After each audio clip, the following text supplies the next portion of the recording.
You're looking right here at, looks like LAPD cruisers following behind this car in South Los Angeles, Christine. Is that a pickup truck, Alex? Certainly looks like one. Yeah, okay. Or a low-riding pickup truck. Yeah, so you just saw that truck right there go through that red light. It doesn't look like the speeds are overly intense from this perspective, but it's hard to gauge because we don't see the vehicle yet passing other vehicles. But this is a sign of SoCal on really a horrific day in our nation regarding that shooting in Texas, which we're watching. But you have that pursuit right there in South LA. So he did stop and avoided hitting a car there. So this is South Figueroa near 58th Street, 57th Street. This is not super far from USC and the LA Coliseum, for people that are familiar with the area. This is in South Los Angeles. This car moving pretty slow, this truck I should say, moving pretty slow. You wonder about its tires. Yeah.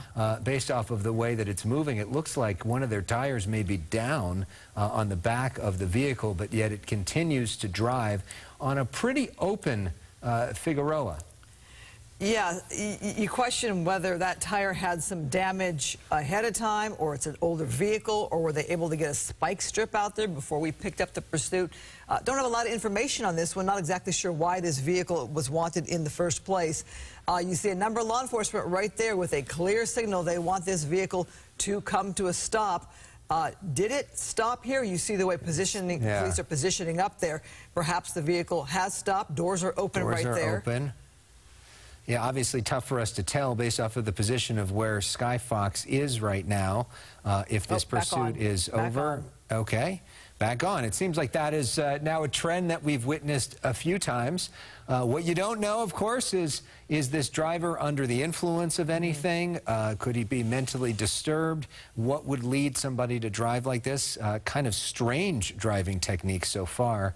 But it certainly looks like this truck is hobbling. Is hobbling. It's a good word in some way as it makes its way through South Los Angeles. So we're not going to say a high-speed pursuit by any means with the looks of this pursuit here and the back end of that vehicle. Coming up on traffic here. Always a dangerous situation there for other motorists. Can you imagine you're one of those other vehicles and you see all this law enforcement behind you? You're at a light trying to do the right thing. Got to be a little scary there. Doors open again, hoping that this person will come out, and so far no. But you look at all the smoke and everything else coming as this barely moving, and you wonder about a pit maneuver or something else. And these other vehicles have pulled off to the side because they see all this law enforcement. I mean, this thing is just falling apart before our eyes. Well, Alex, look at the traffic now. You saw wide open roads, but again, this is rush hour here at 5:23 p.m., so no surprise that there's actually traffic there at the intersections. This driver really can go around the traffic if it wanted to, but with the vehicle being almost disabled, it seems, how fast can they go? Look at vehicles there trying to perhaps get out of the way. But not a lot of places to go. Oh, someone pulled in front of him? Someone trying to stop him? That SUV? Oh. Or maybe they don't know where to go. Now we've got just a whole lot of vehicles in a very small space here in South LA. We're looking now at Figueroa and 64th Street. That's where we're talking about here. You got to think that there are some look at that vehicle. Aerial or flight restriction reasons why our chopper is not all that close to this, making it kind of difficult to see exactly what's going on and if this vehicle is now boxed in. You also wonder, because it certainly looks like the car is kind of falling apart with the tires and the rest of it, how much control the driver might have over that car at this point. And letting you know why our picture is as distant as it is, we are over LAX airspace and being, you know, respectful of the law in that way. But you can see that vehicle was boxed in there by that SUV. And it looks like there must have been a collision potentially. You look, unless that was that way before, we don't know that for sure, but it appears that the hood has some damage on it, on that truck there, and the hazard lights are going off on the other vehicle, which makes you think that there may have been a collision between those two vehicles. Still very scary if apparently the driver is still in the vehicle because police are still staying back and you see other cars coming by there. Would hate to be an innocent bystander in that area right now. We don't know the state of mind of this driver.